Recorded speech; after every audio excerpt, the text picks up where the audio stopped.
하나님, 우리를 한 사람의 그리스도인으로 또 각각의 교회로 불러주셨습니다. 그런데 이 땅을 살아가는 어떤 삶의 방식이 혹은 또 삶의 무게가 우리를 짓눌러 우리를 주저앉게 만들거나 또 절망의 자리로 우리를 이끌어가거나 혹은 적당한 선에서 타협하고 앉아있는 주님 우리의 모습들을 보게 됩니다. 오늘 예배를 통하여 다시 한번 우리가 교회로 부름받았고 한 사람의 그리스도인으로 다시 세워지는 시간들이 되기를 소망합니다. 주의 말씀이 우리를 다시 살게 할 줄 믿사오니 오늘 예배를 통하여서 그렇게 다시 일어서는 교회들이 되게 하여 주시옵소서. 감사합니다. 예수님의 이름으로 기도드립니다. 아멘. 네, 오늘 PT 본문은 여태 했던 거의 역대급 가장 짧은 본문인 것 같아요. 네, 누가복음 9장 51절, 딱 한 절입니다. 네, 같이 한번 큰 소리로 한 절이니까 읽어볼게요. 자, 시작. 예수께서 승천하실 기약이 차매 예루살렘을 향하여 올라가기로 굳게 결심하시고. 아멘. 네, 한 절입니다. 여러분, 제 기준에서 세상은 두 가지 사람이 존재합니다. 두 가지 분류의 사람이 존재해요. 꼼꼼하고 세밀하게 잘 챙기는 사람과 엄청 덜벙거리고 잘 잃어버리는 사람. 저는 어느 쪽에 속한 사람일까요? 저는 거의 모질이 수준입니다. 네, 오늘도 지금 이 연습하면서 제가 내 피크 어디있지를 무려 한 10번을 외친 것 같아요. 내 피크 어디있지? 피크 어디있지? 벌써 어디 갔는지 정체를 모르겠어요. 저희가 지난주에 강원도에 조금드림을 다녀왔는데요.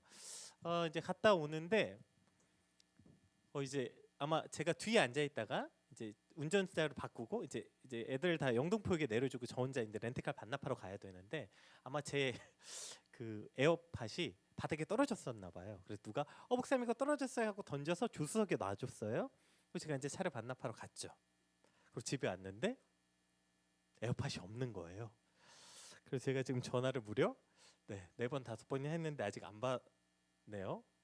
제 에어팟은 돌아올까요? 안 돌아올까요? 네, 안 돌아올 것 같아요. 네, 뭐 이런 건 그래도 아주 그 귀여운 수준이고요. 나 병 있나 싶을 정도는 언제였냐면 그 이제 제가 하도 뭘 놓고 가니 이런 적도 있어요. 지난달 PT 때 저희가 장비 빌려왔잖아요. 제가 PT 끝나자마자 급하게 장비를 부랴부랴 이제 반납을 하러 갔어요. 근데 이제 반납하고 집에 가고 있었거든요. 근데 현아영 관사님한테 전화가 온 거예요. 목사님 언제 오세요? 그래서 내가 나 집에 가고 있는데, 나 집에 거의 다 왔는데 목사님 가방이 센터에 있어요. 지난달 PT 때는 인천을 갔다가 거의 톨게이트에서 다시 돌아서 다시 왔다가 다시 집에 갔답니다. 이런 건 아주 비일비재하고 심지어는 제가 이제 하도 뭘 놓고 다니니까 이제 나가려고 하는데 아내한테 전화가 왔어요. 그래서 오빠 뭐 물건 잘 챙겼어? 나 다 챙겼어. 자, 지갑 챙겼고, 자, 차키 챙겼고, 가방 챙겼어. 자, 이제 나가야지. 근데 내가 핸드폰이 없는 거야. 핸드폰이 없어. 둘 다 이제 한 3초간 정적. 지금 아직도 뭐가 문제인지 모르지. 내가 통화 중이었다니까 아내랑. 핸드폰이 없는 거야. 그때는 진지하게 고민했어. 이거 조기 치매가 아닌가, 약간 그런 생각을 한 적이 있어요. 뭐 어쨌든 뭐 제가 머리 이렇게 잘 하나씩 잃어버리고, 뭐 이런 모질이도 이런 모질이가 없어요. 근데 이제 뭐 제 주변에 계신 분들이 불편하고 그래서 제가 죄송하지만 뭐 저는 괜찮아요. 그냥 몸이 좀 고생한 것뿐이지 전 사는데 크게 불편하지 않습니다. 근데 저의 이런 깜박거림, 이런 잊어버림은 몸이 조금 고생하면 되는 거예요. 문제는 이 정도가 아니라 깜박하면 더욱 큰일 나는 생명에 직결되는 일들도 있죠. 예를 들어서 갓난 아이에게 젖 먹이는 걸 깜박한 엄마가 있다. 세상에 그런 엄마가 있을까 싶겠지만 있으면 그 아이는 어떻게 될까요? 생명에 문제가 생기겠죠. 뭐 얼마 전에 일어나서 큰 난리가 났었죠. 실제인지 모르겠지만 그 엄마가 핑계인지 모르겠지만 아이를 집에 놓고 깜박하고 나가서 놀다 들어왔더니 아이가 굶어 죽어 있더라. 이런 엄마도 얼마 전에 나왔었죠. 진짜 깜박한 건지 이제 미필적 고의인지 알 수 없지만 어쨌든 뭐 그런 일들. 그러니까 성격상 꼼꼼하지 못해서 무언가를 잊어버리거나 잃어버릴 수 있겠지만 절대로 잊어서는 안 되는 것들이 세상에 있다는 거죠. 오늘 본문은 지금까지 예수님의 사역이 갈릴리와 가버나움 중심으로 사역하다가 이제 갈릴리를 떠나 유대와 베레아 지방, 그래서 이제 예루살렘을 향해 나아가고 계시는 그 6개월 정도의 여정을 기록하고 있는 그 출발점이에요. 그러니까 예수님이 이제 유대 및 베레아 지역의 사역을 다른 공간복음, 마태복음, 마가복음에서는 매우 짧게 기록하고 있는데, 근데 이제 오늘 이 누가복음에서는 무려 이 예수님이 그러니까 갈릴리에서 2년 동안 사역하시고 이제 마지막 1년을 이제 나아가시는 그 짧은 기간에 6개월 정도를 무려 10장을 할애해서 기록했어요. 누가복음은. 그러니까 누가는 이 시간을 굉장히 중요하게 여겼던 거예요. 그 6개월의 기간, 예수님이 이제 갈릴리 사역을 마무리하시고 예루살렘으로 가는 그 여정을 다른 복음서에선 한두 장 정도로 기록했는데 누가는 이걸 무려 10장이나 할애해서 기록했던 거죠. 근데 이 10장은 어떤 내용이냐면 주로 어떤 사건을 기록하는 게 아니라 기존에 했던 사건을 강화하는 주제를 가지고 있어요. 그러니까 심화 과정 같은 거죠. 그래서 우리는 이것을 제자도라고도 불러요. 어쨌든 누가는 이 부분을 매우 중요하게 여겨서 기록하고 있다는 거죠. 그 중요한 내용, 즉 제자도가 그 제자도의 시작이 바로 오늘 본문 51절에서 이제 시작이에요. 여기서부터 이제 10장 동안 기록하는 거예요. 그래서 오늘 이 비록 한 절밖에 안 되지만 저는 이 한 절이 이 뒤에 후반부 6개월 사역의 전체를 요약하는 내용이라고 생각해요. 우리 한 절밖에 안 되니까 본문 다시 한번 읽어볼까요? 51절 여러분이 한번 큰 소리로 읽어주세요. 시작.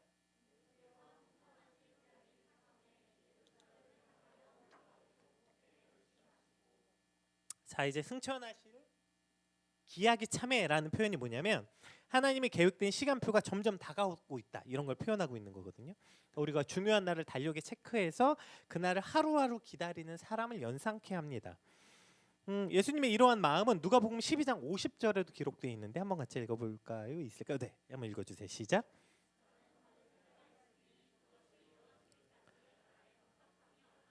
자, 비슷한 말이 나오죠. 이제 뭔가 이루고 그걸 기다리는 거예요. 답답하게. 자, 근데 여기서 예수님이 받을 세례가 뭐예요? 예수님은 이미 세례 요한에게 세례를 받으셨어요. 근데 무슨 세례가 남았다는 거예요? 여기서 말하는 세례는, 그러니까 세례가 뭐예요? 죄에 대해서 죽고 다시 태어남을 말하는 거잖아요. 그러니까 여기서 말하는 세례는 십자가에서 죽으심 그리고 부활을 의미합니다. 그러니까 예수님은 그것을 이루기까지 나의 답답함이 어떠하겠느냐? 그러니까 지금 그것을 기다리고 있다는 거죠. 예수님께서는 예루살렘을 향해 올라가신 이유도 마찬가지죠. 먼저는 십자가의 고난과 죽으심을 향해서 나아가고 있다는 것입니다. 아니 이제 가면 죽으실 텐데 그 가면 말도 안 되는 고난을 당하셔야 되는데 그것을 너무나도 잘 아시는 예수님께서 마치 그것을 달력에 새겨놓고 기다리는 사람처럼 하루하루 채워서 그 일이 이루어지기까지 답답해 하시는 모습 기록도 있다고요. 물론 그 십자가의 고난이 끝이 아니라 부활과 승천의 영광스러움이 있기 때문이지만 예수님께서 이 날을 기다리시는 것은 뭘까요? 그것이 예수님이 이 땅에 오신 목적과 이유이기 때문이죠. 예수님이 십자가의 죽으심으로 당신의 사랑하는 백성들을 죄에서 구원하시는 일, 그 일을 이루시기 위해서 이 땅에 오셨고 그 일을 향해서 하루하루 나아가고 있는 거예요. 식사도 하지 못하실 만큼 바쁜 와중에도 그 일이 뭐예요? 우리가 흔히 이것을 사명이라고 부르죠.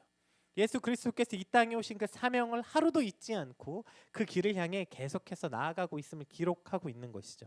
즉 예수님의 사명 때문에 예수님의 그 사명을 위해서 하루하루 나아가고 계신다. 마치 달력에 체크하고 그날을 위해서 나아가는 것처럼. 그렇게 예수님께서는 자신의 본질적 사명을 늘 기억하고 계셨다는 거예요. 예수님께서 사람들을 가르치시고 병자들을 고치고 그러니까 수많은 사람들이 예수님을 따라다녔어요. 지금으로 말하면 초인싸인 거죠. 그렇죠? 한 1000만 팔로워를 가진 그런 아주 초인싸였겠죠. 1000만 정도면 인싸 아닌가? 인싸지.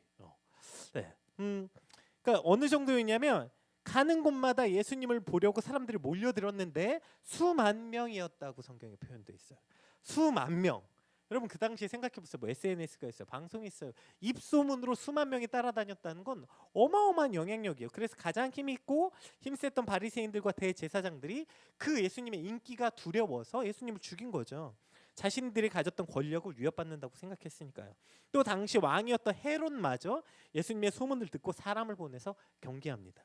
그러니까 예수님의 인기와 영향력이 어마어마했죠. 그렇게 수많은 사람들로부터 환호와 박수를 받으셨으나 그것이 예수님의 사명을 잊게 하거나 예수님이 예루살렘을 향하는 그 걸음을 멈출 수 없었어요. 오히려 예수님은 사람들의 환호 앞에 어떻게 하셨냐면 누가복음 5장 15절 16절 한번 같이 읽어볼게요. 자, 시작. 예수의 소문이 더욱 퍼짐에 수많은 무리가 말씀도 듣고 자기 병도 고침을 받고자 하여 모여오되 예수는 물러가사 한적한 곳에서 기도하시니라. 그러니까 예수님이 사람들이 몰려들 때 예수님은 오히려 어떻게 했어요? 사람들이 막 몰려들고 인기 폭발할 때 사실 이때 물 들어올 때 노셨는 거 아닙니까? 뭐 인기 영원한 것도 아닌데 그때 복음 전하면 얼마나 효율적이겠어요? 근데 오히려 예수님은 그렇게 사람들이 폭발적으로 몰려올 때 오히려 물러가서 한적한 곳에서 기도하셨다는 거예요. 왜요? 이것이 예수님의 사역의 본질이 아니었기 때문이에요. 인싸가 사람들 앞에 중심에 서는 게 예수님의 사역의 본질이 아니었기 때문이에요. 여러분 사탄이 예수님께 와서 했던 시험 뭔지 기억나시죠? 그 중에서 한 가지 시험이 뭐예요? 예루살렘을 성전 꼭대기로 데리고 올라가는 거예요. 거기서 뛰어내리래요.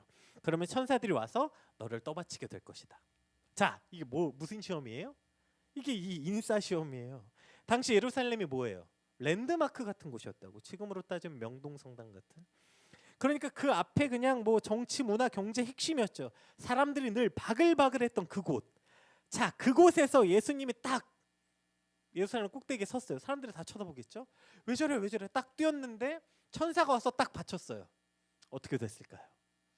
예수님은 뭐 이미 인싸지만 최고의 인싸가 됐겠죠. 아마 예수님이 그렇게 하셨다면 굳이 십자가를 지셨을까? 그러지 않으셔도 수많은 사람들이 예수님의 말을 듣지 않았을까요?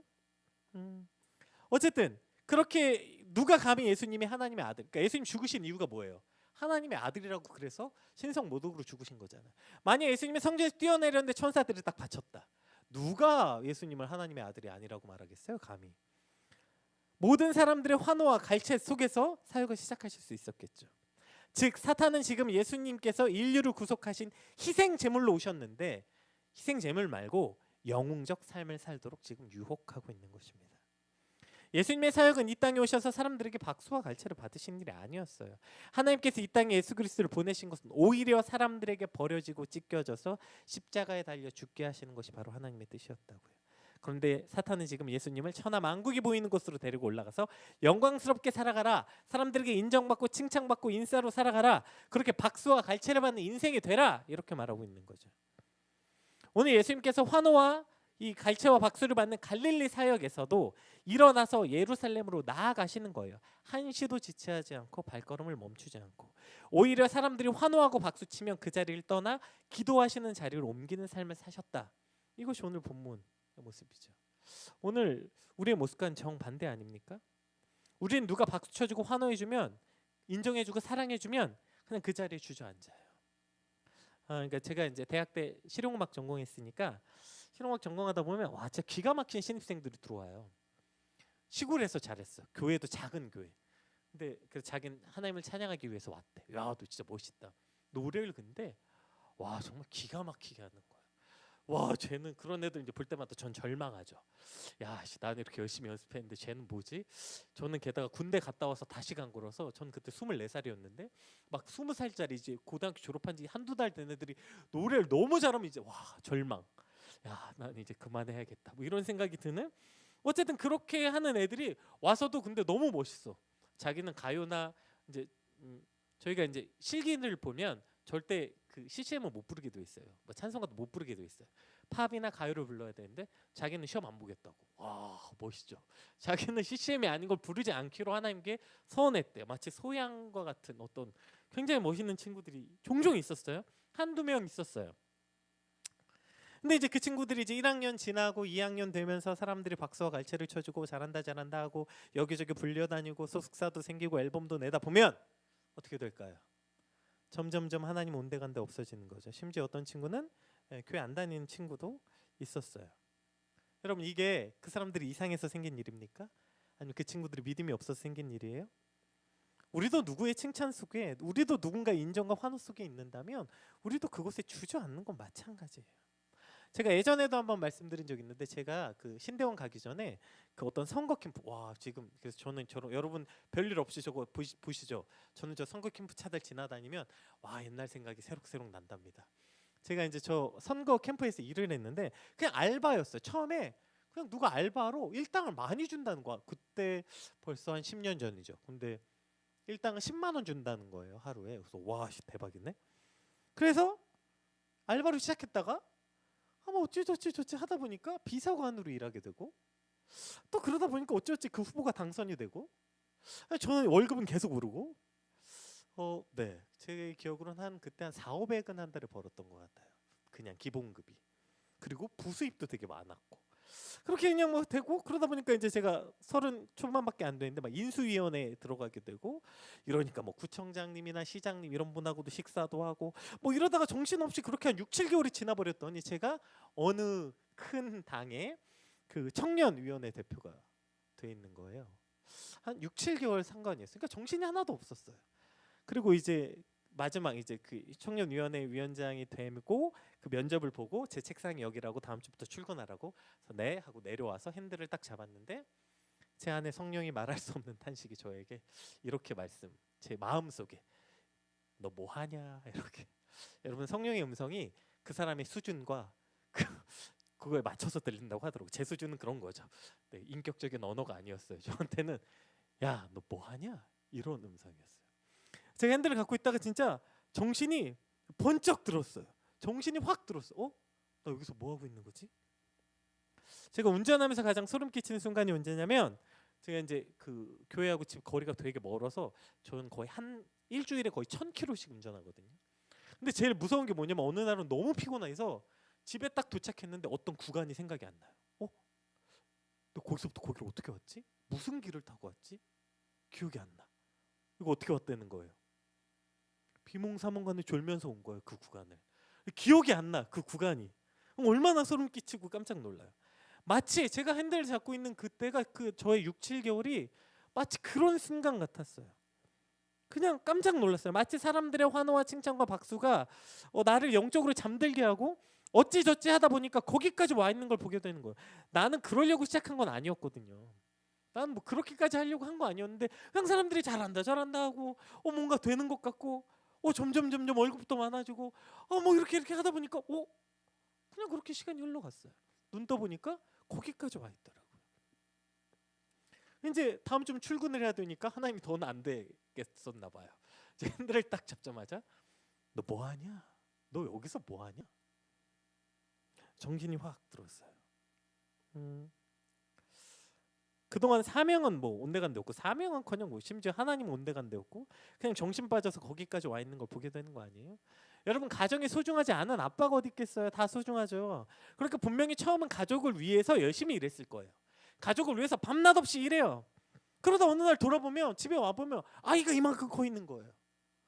저 어린 아이가 아빠가 가장 필요한 순간에 함께 없어주고 함께 있어주지 못하고 가족 안에서 내 자리가 없는 것을 발견하는, 이것이 아빠들의 비애 아닙니까? 분명히 가족을 위해서 일했는데 어느 순간 주객이 전도되어 있는 거야. 나는 가족을 위해서 이렇게 열심히 일했는데 여기에 이 논리에 빠져가지고 정작 가장 아빠가 필요한 순간에 옆에 없고 가장 남편이 필요한 순간에 옆에 없고 사랑하는 아내와 사랑하는 자식이 내가 가장 필요하다고 말하는 순간에 나는 정작 그 옆에 없는 거예요. 그리고 나중에 정신 차려보니 깨닫게 되는 거 아닙니까? 내 삶에 가장 중요한 걸 잃어버렸구나. 그러려고 시작한 게 아니라니까요. 아니, 그 어느 아빠가 가정이 소중하지 않겠냐고요, 여러분. 그런데 그냥 정신 차려 보니까 그냥 소중한 걸 잃어버린 거예요. 이것이 그냥 우리 가치들을 잃어버린 거 아니에요? 제가 핸들을 딱 잡은 순간이 바로 그런 순간이었어요. 너 뭐 하냐? 성령의 음성 앞에 정신이 확 들면서 나 뭐 하고 있지? 나 뭐 하고 살고 있는 거지? 오늘 여러분의 삶은 어떠세요? 지금 여러분이 정신 놓고 빠져 있는 그곳, 나를 인정하고 박수 쳐주는 그곳, 아니면 심지어 차라리 박수 쳐주고 인정해주면 그래도 조금 덜 허무한데 아무도 박수도 안 쳐줘. 근데 박수 받고 싶어서, 인정받고 싶어서 안 달라서 정신없이 살고 있느라고 여러분 가장 중요한 걸 잊고 살고 있는 건 아닙니까? 내 삶에 가장 중요한 것이 뭐예요? 내 삶에 하나님께 받은 사명, 하나님을 위해 시작했던 그 동기와 목적은 다 잃어버린 거 아닙니까? 그냥 박수 쳐주고 환호해 주는데 따라다니느라고 하나님이 내게 주신 사명은 이미 진작에 어딘가에 처박아 두고 살고 있는 거 아니에요? 오늘 말씀을 통해 주차장에서 제가 핸들을 잡았을 때 그 성령의 음성이 오늘 예배에 나오신 저와 여러분에게 들리길 주님의 이름으로 축복합니다. 여러분, 그때라도 돌이킬 수 있었으면 얼마나 다행이에요. 정신 차려보니 내가 지금 일한답시고 뭐한답시고 정신 빠져 살다가 절대로 잃어버리면 안 되는 것들을 잃어버렸구나. 내 삶에 진짜 소중한 것들을 잃어버렸구나. 눈 떠보니까 내가 그러려고 시작한 거 아니었는데. 여러분 그렇지 않아요? 여러분 직장 다니면서 그러려고 시작한 거 아니잖아요.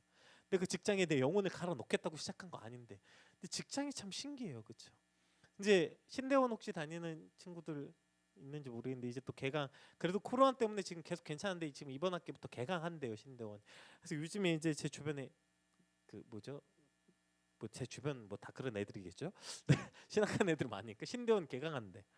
지금 막 다 죽을라 그래요. 막 거기에 빠져가지고 막 지금 어떻게 해야 되냐, 공부 어떻게 해야 되냐고 난리도 아니에요.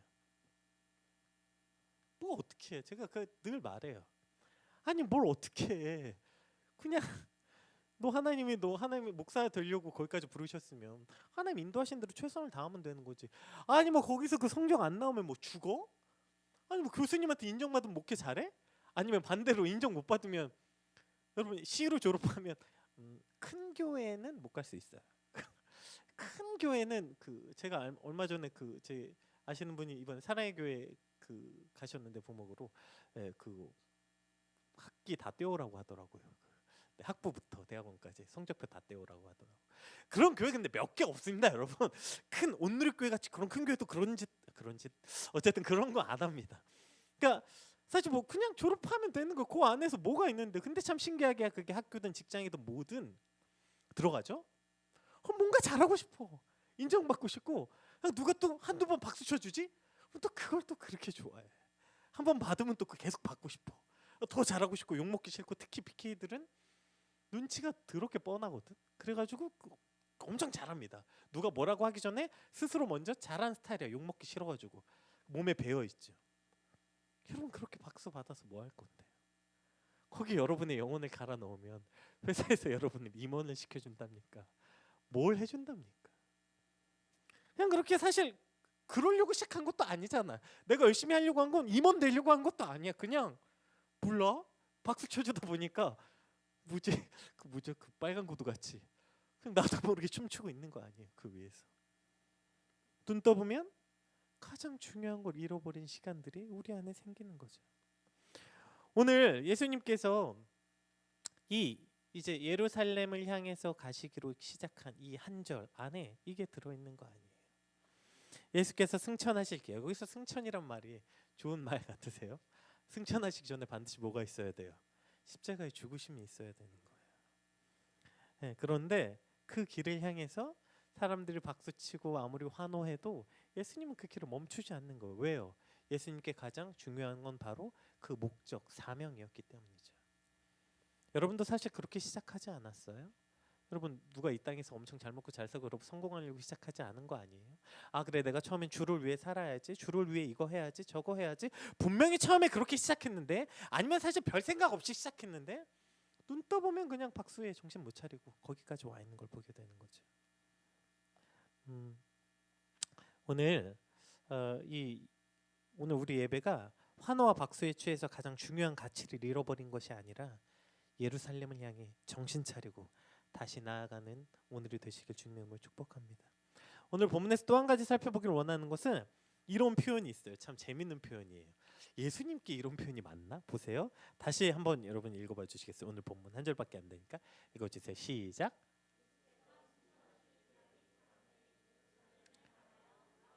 굳게 결심하시고. 예수님이 굳게 결심을 하셨대요. 이게 하나님의 아들이시고 하나님과 동등 되신 예수 그리스도께서 저런 결심이 필요하신 분인가?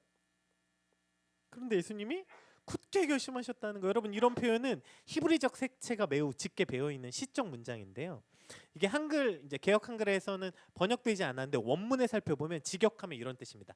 그는 예루살렘으로 가기 위해서 그 얼굴을 고정시켰다. 이런 표현이에요.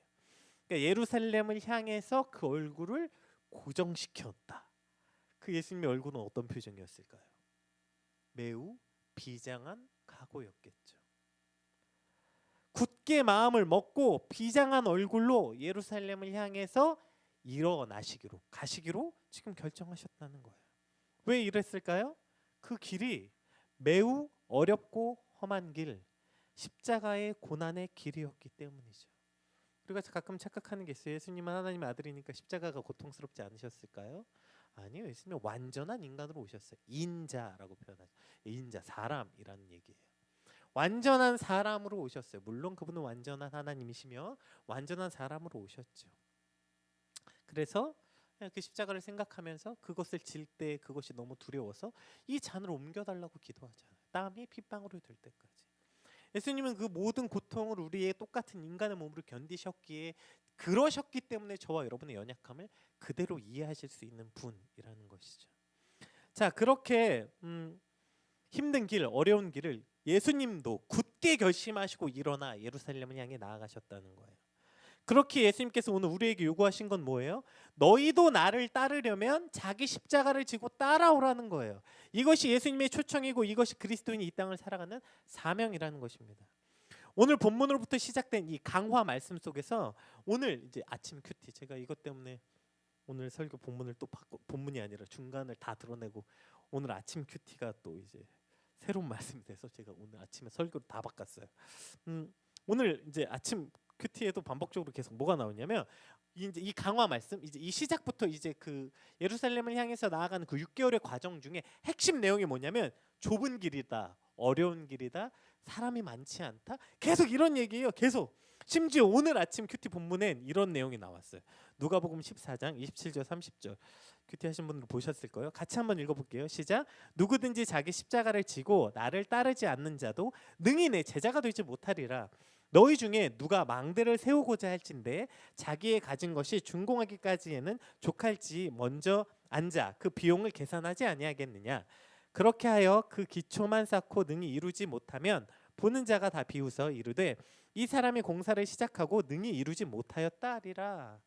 자, 이게 뭘 뜻하는 거냐? 망대를 세우는데, 아니 누가 망대 세우려면 그거 준공하기 때까지 앉아서 그거 돈도 계산하고 비용도 계산해서 해야 그 망대 세우는데 그냥 그거 대충 쌓으면 망대가 다 세워지겠냐, 이런 뜻이에요. 이게 뭐냐면 당시 이제 헤롯 왕이 이런 일들을 했어요. 자신의 위엄을 과시하기 위해서 도시 곳곳에 건축물을 세웠는데, 생각해 보세요, 여러분. 그 식민지 왕이 무슨 힘이 있었겠어요. 그러니까 더 아마 대단해 보이고 싶어서 일단 여기저기 세웠는데 완공을 못하는 거예요. 여기저기 그렇게 건물을 세웠는데 완공을 못하는 거예요. 그래서 사람들에게 위험을 보이려고 시작한 그 건물이 오히려 사람들의 조롱과 비웃음을 당한 아주 유명한 건물들이 있었다고 해요. 지금 예수님께서 그걸 얘기하시는 거예요. 당시 로마 세계의 가장 고통스러운 사형 방법이었던 십자가 처형을 예로 들면서 어떠한 고난도 감수하는 것, 그것이 바로 예수님을 따르는 길이다, 이렇게 말씀하시는 거죠. 그러한 각오와 계산 없이 이 길에 들어서면 저렇게 짓다가만 망대같이 너희도 중도에 포기하게 될 것이다, 이런 말이에요. 북한에도 이런 유명한 건물이 있어요. 유경 호텔이라고 혹시 들어보셨어요? 제가 기사를 찾아봤더니 이게 전 세계에서 가장 그 흉물스러운 건물 1위. 무려 준공한 지 25년이 지났는데도 완공이 안 됐어요. 그 106층짜리 호텔인데요. 김정일 일가가 자신의 업적을 과시하려고 짓기 시작했는데 아직도 완공을 못했어요. 이게 외신에 따르면 이거 완공하려면 북한의 국내 총 생산 GDP 약 5%에 해당하는 20억 달러, 우리나라 돈으로 2조 3,750억 원이 앞으로 더 들어간대요. 지금 먹을 것도 없는데 이걸 지을 수 있겠어요? 그러니까 지금 못 짓고 있는 거예요. 여러분, 이렇게 막 그 지나다니다 보면 우리도 그 어떤 건물 올라가다가 부도 나면 그 몇 년씩 그 건물 보면 흉측스럽잖아요. 하물며 이거 어떻겠어요? 이 큰 건물이 그 한복판에 그 높게 지어놓고 완공을 못 하고 있으니. 그러니까 자기의 업적을 높이려고 시작했지만 결국 조롱과 비웃음을 당한 거죠. 탈북민들이 그거 보고 엄청 한국 와서 비웃는 거 자주 보게 돼요. 우리 신앙도 마찬가지라는 거예요. 예수님을 따르는 길은 당시 가장 큰 고통의 상징이었던 십자가를 각오하는 삶이라는 거예요. 복음을 믿고 그리스도를 따른다는 것은 우리의 모든 존재를 걸어야 하는 엄청난 희생과 결단을 요구하는 일이라는 것입니다. 그런 일이기에 예수님도 굳게 결심하고 비장한 얼굴로 예루살렘을 향하여 고정하고 나아가셨다는 거죠. 여러분, 예수님도 그렇게 굳게 걸어가시고 굳게 결심하시고 비장한 얼굴로 일어나서 가신 그 길을 어떻게 우리는 룰루랄라 걷겠다고 하는 겁니까? 아니, 이제 허세를 부리다 못해 믿음에도 허세를 부려요. 아, 예수 믿는 거? 별로 안 힘들어. 나는 뭐 날마다 감사하고 행복해. 뭐 이제 부릴 허세가 없어서 여기에도 이런 허세를 부려요. 많은 사람들이 교회의 타락을 말할 때 가장 이제 요즘에 핵심으로 많이 이제 하는 게 이 이지 빌리비즘이라는 거예요. 신앙을 매우 가볍고 캐주얼하게 여기는 만드는 것. 그 이지 빌리비즘이 이 칩 그레이스를 갖고 온다는 거예요. 그래서 값싼 은혜, 싸구려 은혜를 가져온다는 거죠. 믿음의 가장 큰 적은 불신앙이 아니라 오히려 이렇게 왜곡된 이 이지 빌리비즘, 여기서 시작하는 것, 이것이 어쩌면 가장 큰 적이 아닐까 생각해요. 오늘 예수님께서는 이 부분에 대해서 매우 강력하게 말씀하시는 거예요. 수많은 무리들이 예수님을 따르고 있지만 각자 개인의 욕구와 욕망을 채우려고 예수님을 따르는 이들은 절대 이 길에 들어설 수 없다. 예수님을 따르는 길은 이지 빌리비즘이 아니라 당시 가장 큰 고통의 상징이었던 십자가형을 각오해야 되는 길이라는 거예요. 오늘 우리도 마찬가지죠. 복음을 믿고 그리스도를 따른다는 것은 우리의 모든 전 존재를 걸어야 하는 엄청난 일인 거예요. 그것은 그렇게 엄청난 큰 결단을 요구하는 일이라고요. 그런데 여러분, 어떻게 이 길이 이지합니까? 이게 두 단어가 섞일 수 없는 거 아니에요? 이지와 빌리브는 섞일 수 없는 단어인 거예요. 여러분, 이게 어떻게 섞입니까? 이지하다, 이지해 많이 쓰는 말이잖아요. 그 이지와 빌리브는 섞일 수가 없는 단어인 거예요. 뭐 아차 뜨거워 이런 거죠. 뜨겁다는 거예요, 차갑다는 거예요. 또 이게 말이 됩니까? 성경에서는 이걸 뭐라고 말해요? 요한계시록 3장 15절 같이 한번 읽어볼게요. 시작. 내가 내 행위를 아노니 내가 차지도 아니하고 뜨겁지도 아니하도다. 내가 차든지 뜨겁든지 하기를 원하노라. 내가 이같이 미지근하여 뜨겁지도 아니하고 차지도 아니하니 내 입에서 너를 토하여 버리라. 그럼 성경은 뭐 차 뜨거워 혹은 뭐죠? 뜨차거워 이런 건 없는 거예요. 이지 빌리비즘? 여러분, 이건 붙을 수 없는 단어라고요. 이지하게 살든가 빌리브하며 살든가 둘 중에 하나만 하는 거예요. 근데 무슨 이지 빌리비즘이 어디 있습니까? 이 두 개가 어떻게 섞여요? 여러분, 믿음은 쉬울 수가 없다고요. 성경에 도대체 어디 한 구절이라도 이 예수님을 따르는 길이 쉽다고 나와 있던가요? 그 길이 쉬워서 들어섰다고 착각했다면 정신 차리라는 거예요. 정신 차리라고. 그리스도를 따른다는 것은 우리의 모든 존재를 걸어야 하는 엄청난 희생과 결단을 요구하는 일이라는 거예요. 예수님도 굳게 결심하고 일어섰다고요. 예수님도요. 예수님도 지금 예루살렘 가려고 이제 갈릴리 사역 정리하시고 가실 때 굳게 결심하고 일어서서 가신 길이 그 길이라고요. 근데 뭐 어떻게 이지하면서 그 길을 걸어가요? 우리가 이 길에 선 것은요, 우리가 예수님을 따르는 길에 선 거니 이지에서 들어가는 게 아니라 그 길이 생명이요 진리요 유일한 원웨이. 그래서 그 길에 들어선 거예요. 쉬워서 들어선 게 아니라고요. 그래서 두렵고 떨리지만 굳게 결심하고 일어서서 예루살렘을 향해 십자가를 향해 나아가는 것, 이것이 그리스도인의 삶이라고요. 근데 이게 참 안타까워요. 그러니까 이 칩 그레이스 이거 그래서 이거 언젠간 한번 꼭 그런 대화들이 필요한데, 제가 이제 특히 PK들한테 너무 꼭 해주고 싶은 말이 있어요. 그러니까 부모님 세대, 여러분 신학이 유행이 있어요. 신학에도. 네. 근데 이제 우리 부모님 세대 한참 유행이었던 신학이 뭐냐면 그거예요. 그 구원의 확신. 그래서 여러분 혹시 부모님에게 그냥 조용히 이렇게 손 한번 들어볼래요? 부모님에게 너 구원의 확신 있어라는 질문 한 번이라도 받아본 적 있는 사람? 그게 그냥 질문 아니라 압박처럼 받아본 적 있는 사람?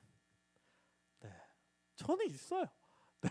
없다 그러면 앉혀놓고 몇 장 몇 절 로마서 펴고 너가 믿음으로 구원 얻는 거다. 있지 이제 믿대. 오케이. 또 몇 달 지나 또 물어봐. 보면 그때 있었는데 없어. 그럼 또 앉아. 말씀 읽어. 혹시 사형리 해보셨어요? 저도 사형리로 많이 전도 그 거지 전도 여행 같은 것도 가보고 했는데 맨 사형리 맨 마지막 뒤에 써 있어요. 이제 초청합니다. 자 이제 같이 기도할게요. 그럼 이제 초청 기도해드려. 자 이제 예수님 마음에 오셨고 들어오시면 당신이 이제 구원받았습니다. 라고 기도해줘요. 그럼 구원받은 겁니까? 의미 없다는 거 아닙니다. 그 하는 이유는 그 사람에게 어쨌든 그 이제 예수님이 들어오셨다는 것을 알게 함으로 그 사람이 이제 그 길에 서게 하는 아주 중요한 의미가 있어요. 제 의미 없다고 말하는 거 아니에요. 근데 그것이 진짜 구원 받았다고 선언해서 하는 거예요.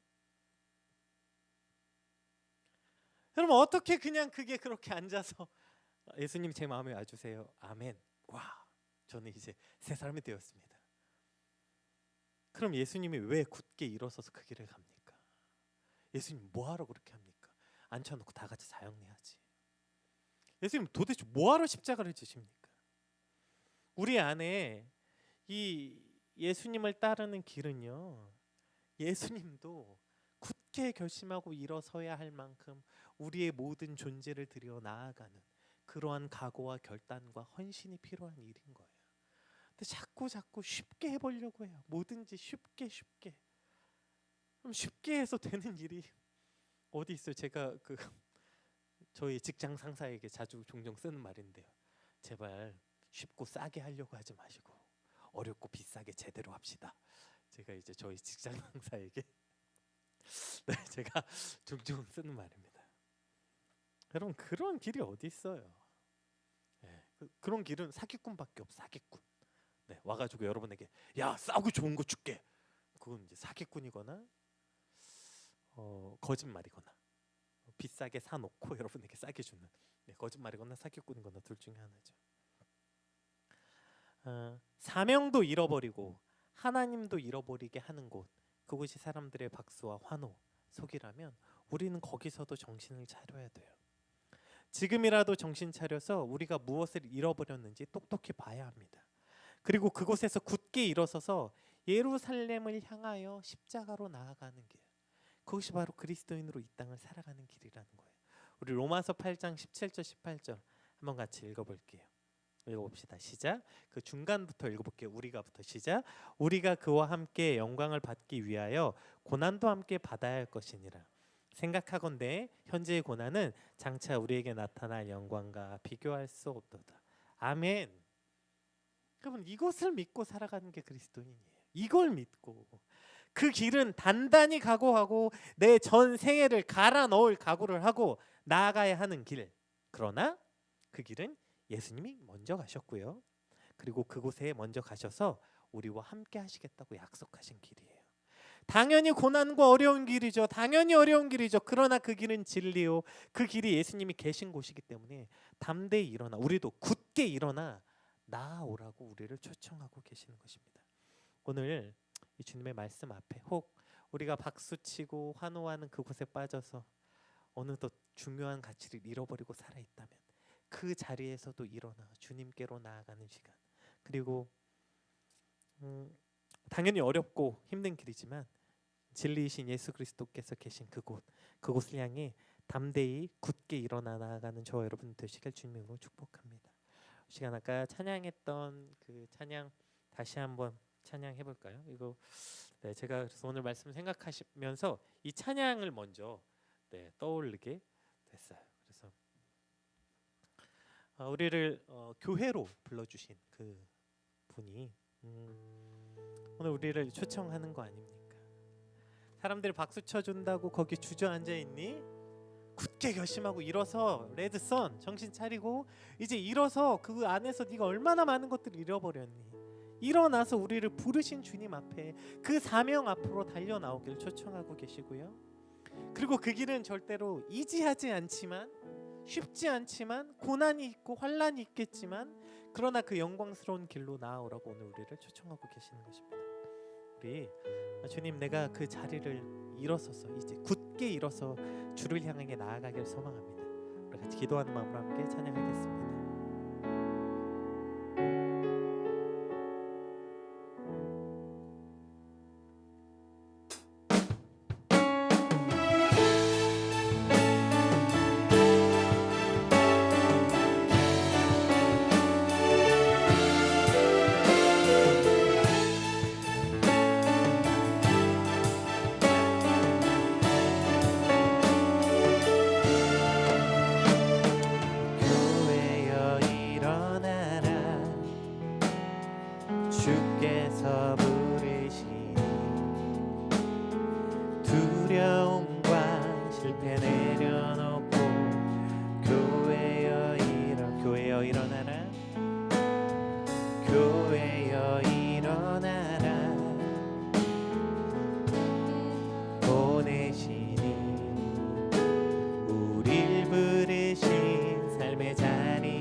우리가 지금 빠져 있는 그곳은 무엇입니까? 박수 받고 환호 받는 곳, 혹은 박수 받고 싶어서, 환호 받고 싶어서, 인정받고 싶어서, 사랑받고 싶어서, 그래서 발버둥 치느라고 빠져 있는 그곳, 주저앉아 있는 그곳은 어디입니까? 주님, 오늘 너 거기서 뭐 하고 있니? 이 주님의 음성이 우리 심령 깊은 가운데 들리길 소망합니다. 주님, 제가 여기서 뭐 하고 있는 걸까요? 제가 사명도 잃어버리고, 주를 위해 살겠다고 했던 약속도 잃어버리고, 심지어 주님도 잃어버리고, 은혜도 잃어버리고, 감사도 잃어버리고, 주님, 제 삶의 가장 중요한 것들을 잃어버리고 주저앉아 있는 이곳, 주님, 이곳에서 일어나길 소망합니다. 이제 그곳에서 일어나 예루살렘을 향해 나아가길 소망합니다. 굳게 결심하고 일어나 주님, 오늘 다시 주를 향해, 사명을 향해, 그 길을 향해, 그 길이 고통이고 고난일지라도 영광이며 진리의 그 길을 향해 나아가게 하여 주시옵소서. 우리 같이 주여 한번 부르고 기도하겠습니다.